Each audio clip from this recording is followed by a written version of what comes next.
Okay, we're starting 8-1 today. We're going to do half of 8-1 today. We'll finish it tomorrow. That means you need to be starting your 8-1 My Math Lab homework today, and you need to be prepped to finish the 8-1 homework by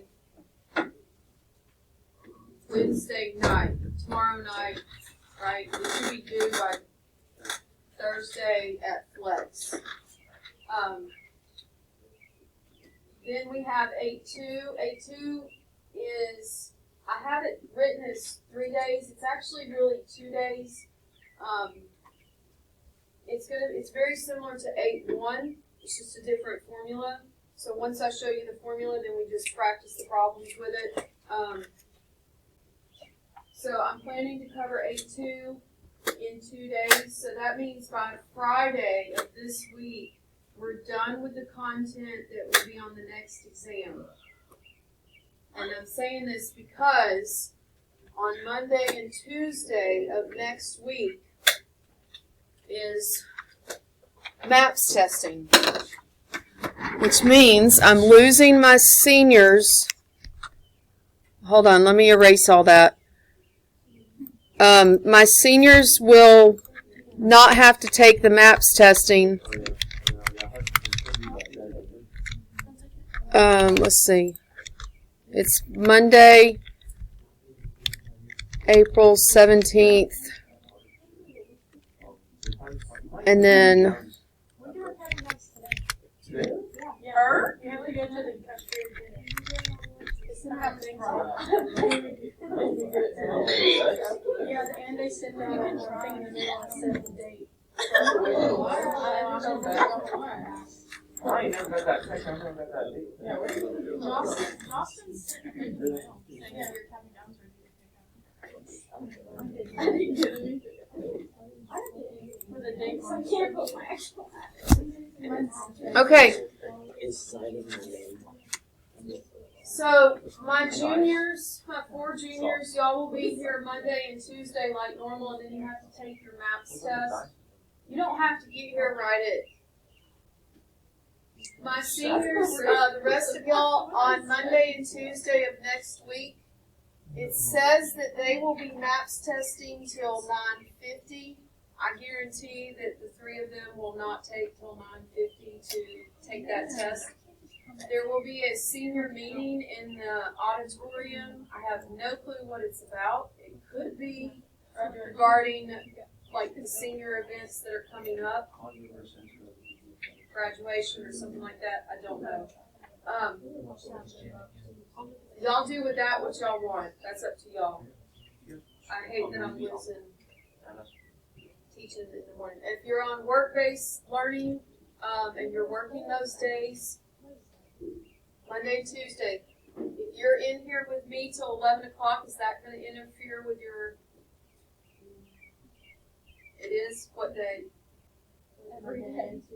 What time do you have to be at work? 12 o'clock. Can you get here Monday like normal, about 8:30, and then I can just make sure you're okay with what I'm going to cover if you want to. And we'll play that by ear because my plan is to finish 8-2 by Friday. If we finish 8-2 by Friday, on Monday I will be simply helping with my math lab and starting to review you for the test. So there's no new content on Monday, so that could be up to you. That could be how you feel about 8-1 and 8-2. So now, there you go. And then the test would be Wednesday. Yeah. She's in the hospital. Oh, she's getting I forgot about that. She told me. Okay. She's getting the camera run down her throat because she chokes. She's probably going to have to get her esophagus stretched, don't you dare? It's going crazy. Okay. She chokes, so she's probably going to have to get her esophagus stretched. My mom had to do it. She choked on the hammer. She's swollen. She does. She's probably drugged up right now. Yeah. You should ask her to borrow money or something. Oh, this is all in the video. Hey, Gracie. All right. Return my thing. I wish I knew.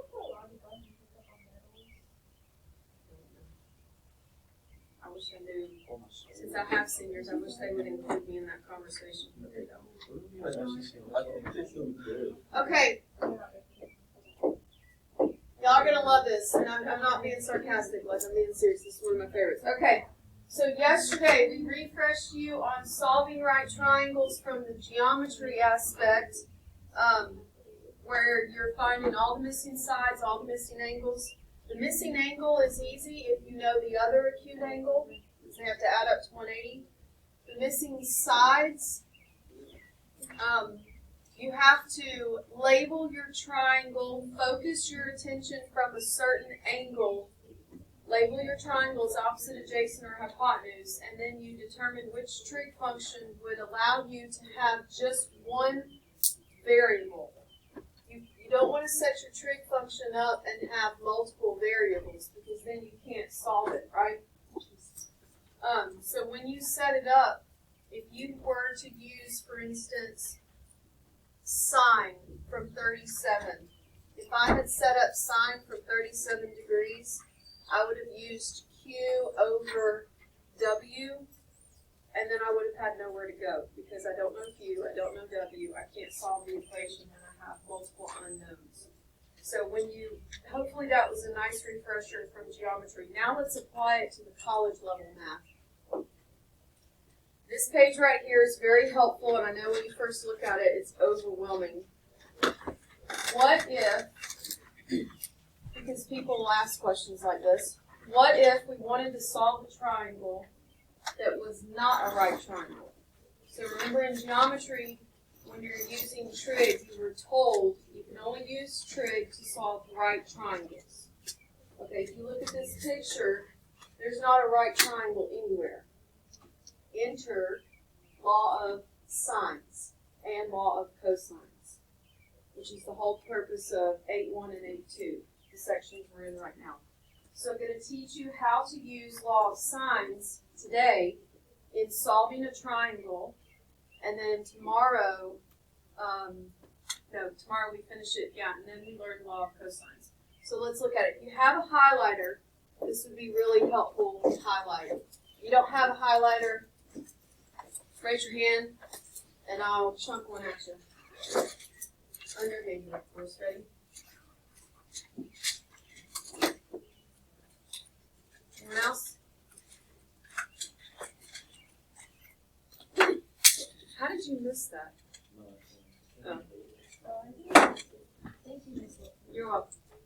All right, so what do you need to highlight? Let's highlight. Let's see, that's all right. We're going to highlight the fact that right now we are looking at oblique triangles. So the vocab here is we're focusing oblique triangles, which is basically triangles that are not right. If you need to underline that, you can, but the fact that it's not a right triangle is called oblique is the vocab we're using. You will notice there are 5 scenarios here, and I have one scenario marked with a star, and we will get to that in a minute. Look at scenario 1. You will notice the acronym AAS, that should ring a bell. What's it sound like?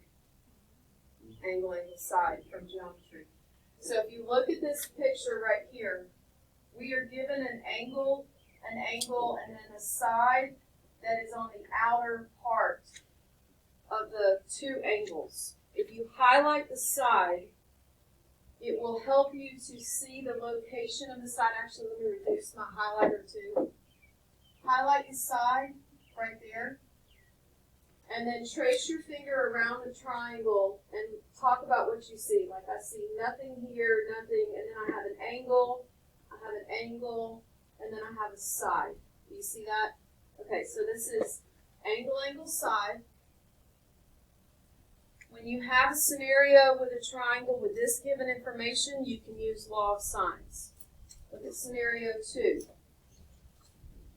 ASA stands for angle, side, angle. Notice that the side this time is in between the two angles. Go to the picture, find the side that you're given, and you will notice that what you just highlighted is actually touching the angles that you're also given. That's how you determine that this is an angle, side, angle scenario. Come up here to the one we were just at. This triangle, this angle here, does not touch the purple side that I highlighted, which is how you know that it's an angle side problem versus an angle side angle problem, because both of these are touching the highlighted side. Does that make sense? All right, we're going to come back to 3 in a minute. Go to 4. 4 is SAS, which means now we have 2 given sides, and we have the angle in between. I'm going to highlight both sides. And notice the angle that is in between, touching both of those, is the one that I'm given, the 58 degrees. And then number 5 is my favorite because there's no way to get confused. And that would be side, side, side, where you know all 3 sides.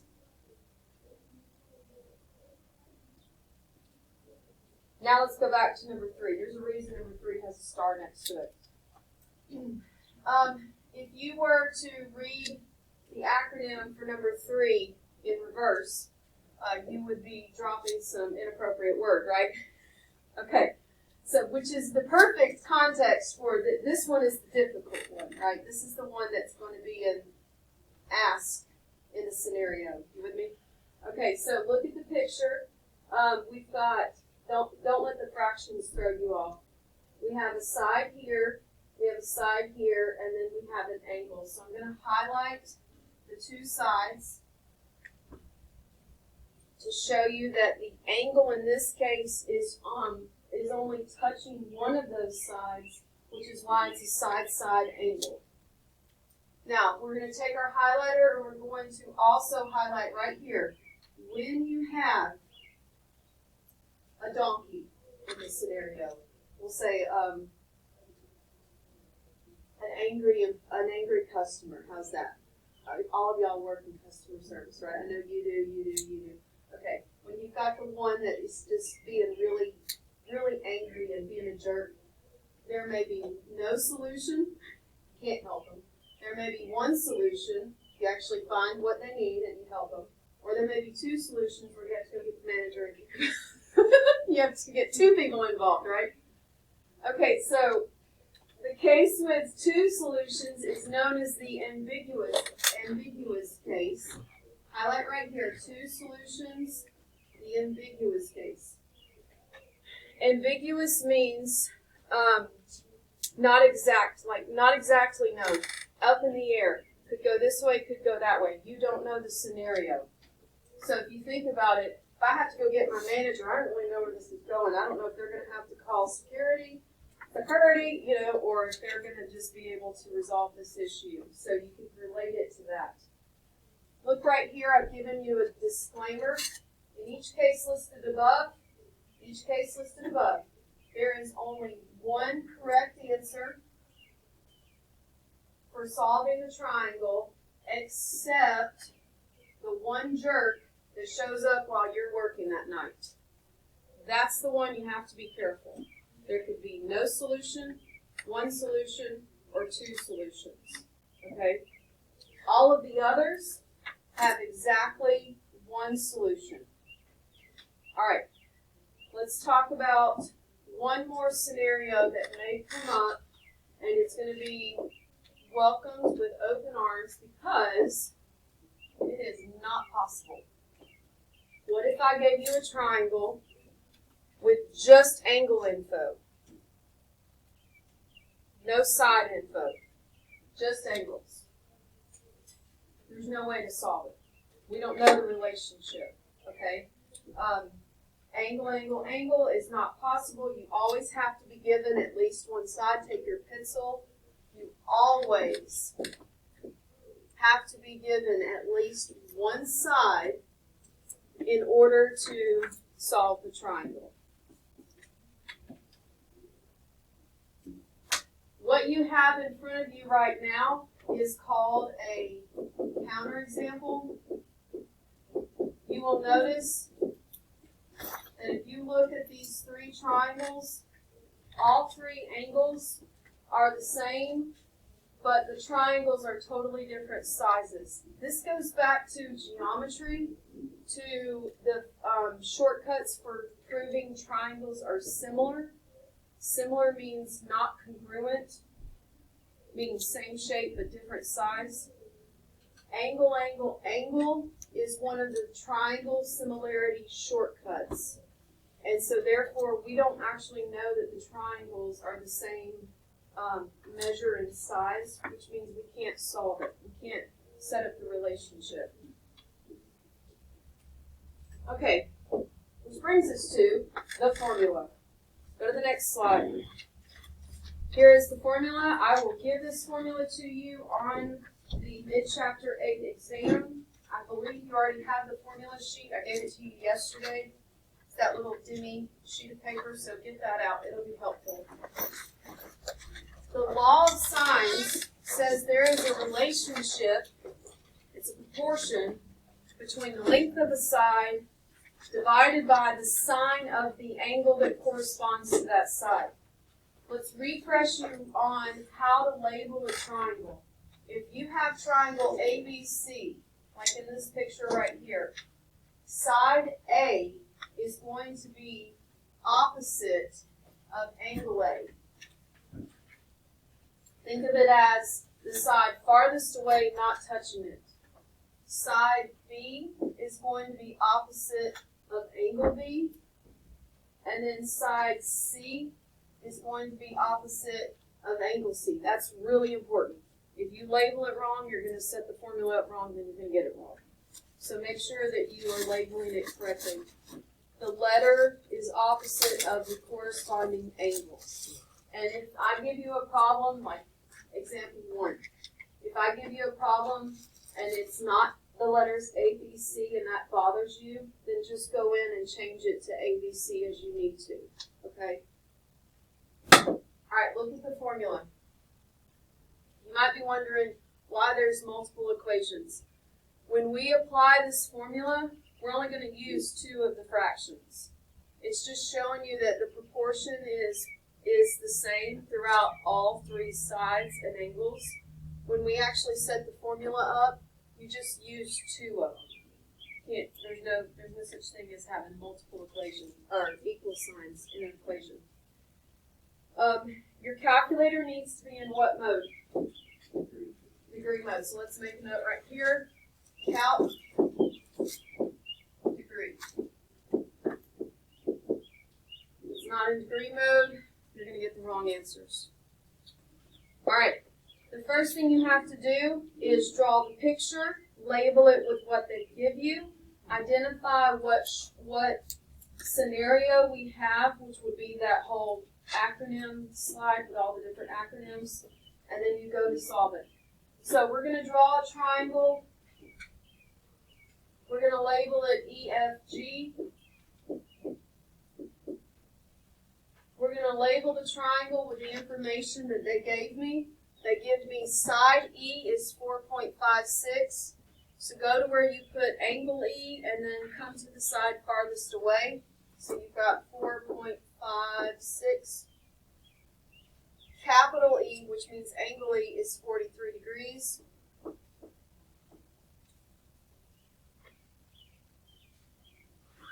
Let me change the width of my marker because I don't like this is going to get crowded. Try again. E, F, G. All right. Angle E is 43 degrees. Side E is 4.56. Angle G is 57 degrees. Solve the triangle. Okay. If you have a highlighter, when you first set it up, this is something that I do. I don't know about you, but or a colored pen might also work. But you want to basically say to yourself, okay, what's missing? It says solve the triangle. That means I've got to name all three angles and find all three side lengths. So I'm going to take and go to a muted highlighter color, and I'm going to highlight what's missing. I'm missing this side, I'm missing this side, and I'm missing this angle. And now I can visually see when I know that I'd be done with the problem, because I've got to find three things, right? Then, you know what I'm about to say, maybe. Go to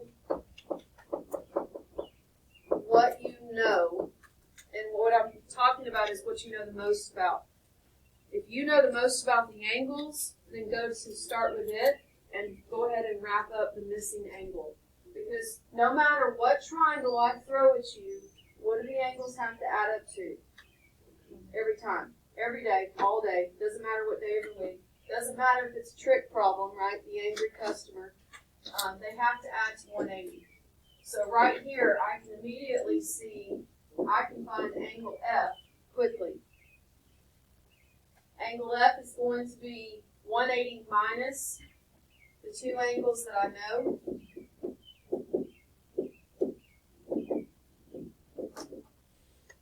And you get 80 degrees. Now for this exam, I'm pretty sure this is on My Math Lab, because this stuff is, like My Math Lab is not a headache with these types of problems. So you would just type your answer in there for angle F, but on your paper, I would need to see your work.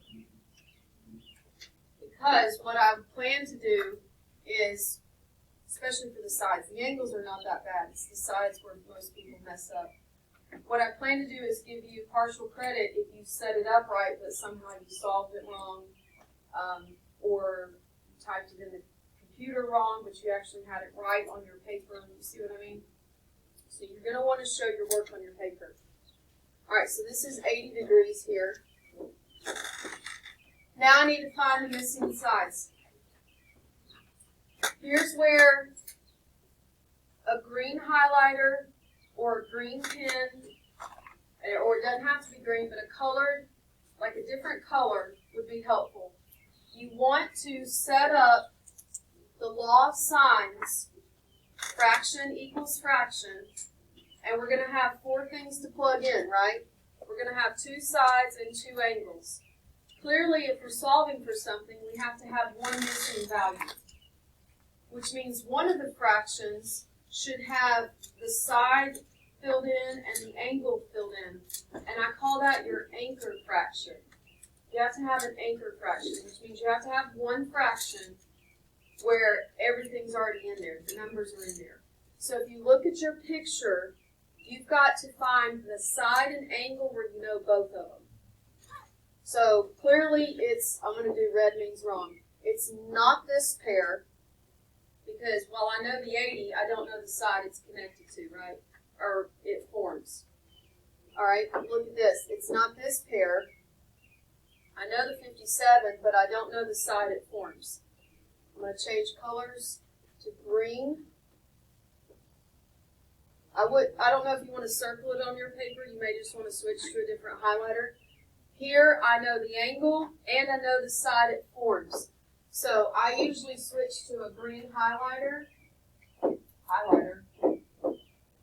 I highlight the anchor fraction or anchor information. So I know when I go to set up my fraction, my formula, those two have to go in there. Okay?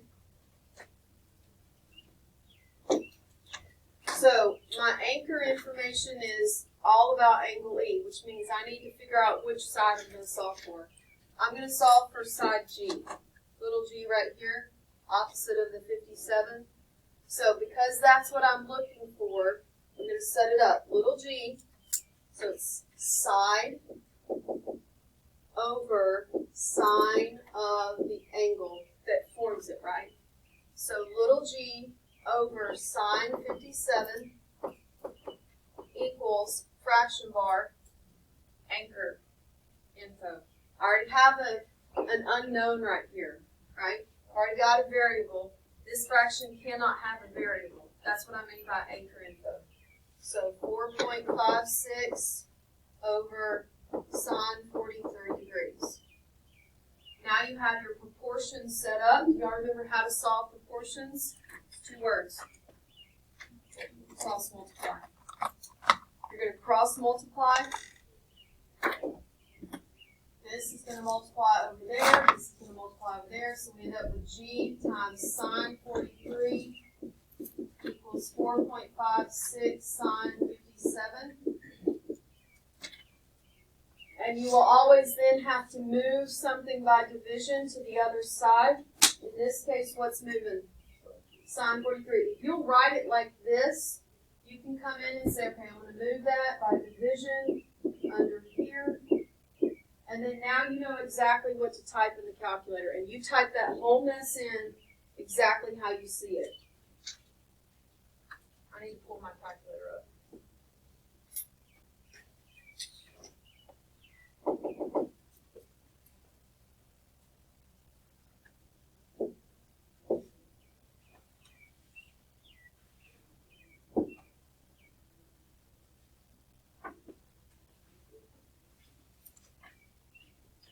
Does that say 4.56 sine 57? I think so. Wait a minute. Just changing to degree. Yes, it does. 4.56. And you can type it like that in the calculator. You don't have to put the multiplication between those. Now, you do have to put the closed parentheses after the sine 57. If you don't put that parentheses that closes right there, and then you keep typing sine 43, it's going to shove it in there with the 57, and it's probably going to give you an error. So you have to close the parentheses on the 57, then type divide sine 43. Now that particular parentheses doesn't matter. We're going to go to the nearest 10. Or no, let's go to the nearest 100 since their side was to the nearest 100 here. So it would be 5.61 is the length of side G.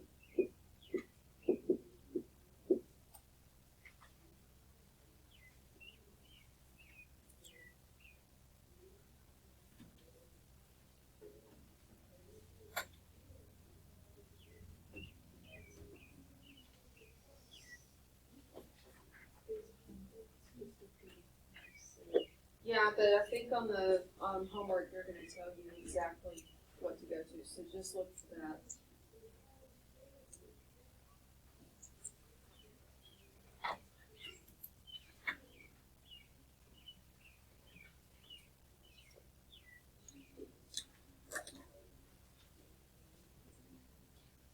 Okay, so that's the length of side G, 5.61. Now we're gonna repeat this exact process, but we're gonna find the length of side F.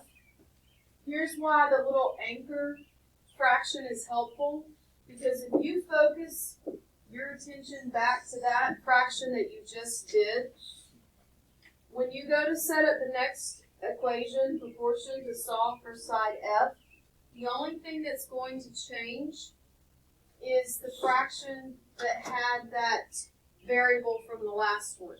That's the only one that's going to change. So when you go to set it up, that second, the green part, it gets repeated, which is why I call it the anchor fraction or the anchor info, the anchor pair, the anchor duo, whatever you want to call it. It gets repeated. Alright, I'm going to come to this space right here. So we're solving for side F over sine of the measure of angle F, which we found earlier, equals, and then I'm copying my anchor info right here because it does not change. And now I can cross multiply to solve for F. So we got F sine 43 equals 4.56 sine 80. I need to move sine 43 by division is still in your calculator from the last problem, you could just go up, pull it down again, and change the 57 to an 80 and get the answer. So you pull, go up here, highlight it, hit enter, it'll pull it down and let you edit. And I would change the 57 to 80. And we get about 6.58 is the length.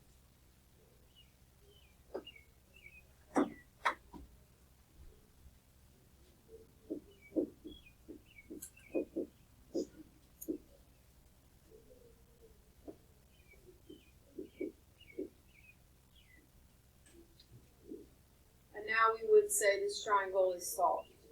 We'd be done.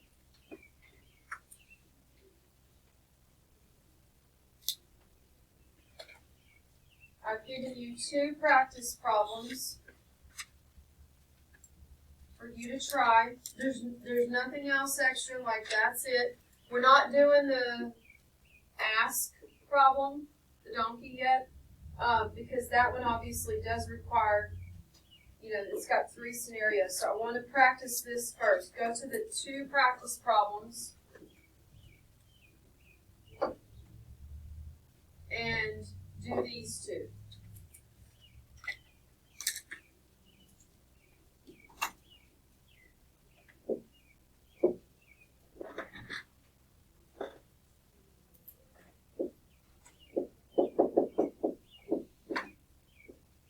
I went to the nearest 100.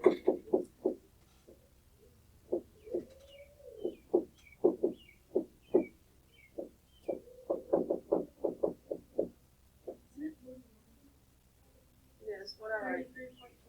Oh my gosh. It's alright. It's all good. Thank you.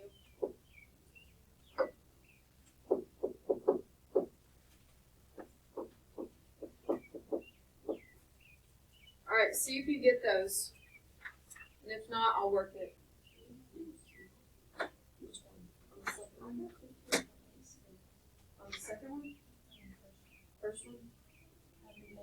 Let me make sure I didn't type it in the calculator wrong. 13.97? Okay. Do you have it in your calculator?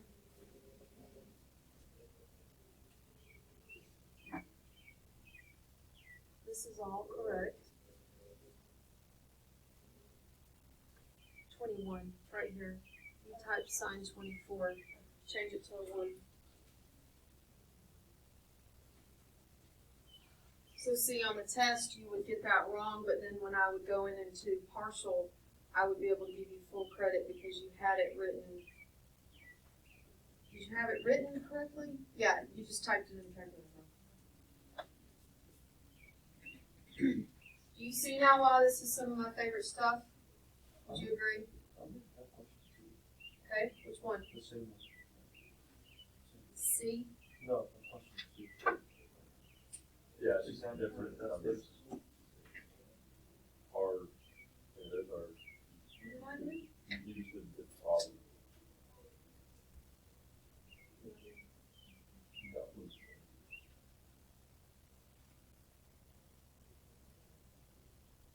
How?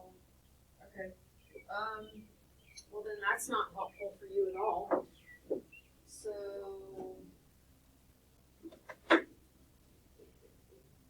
Okay, well. Let's see. Oh, wow.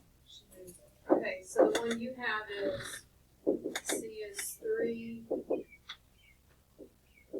angle B.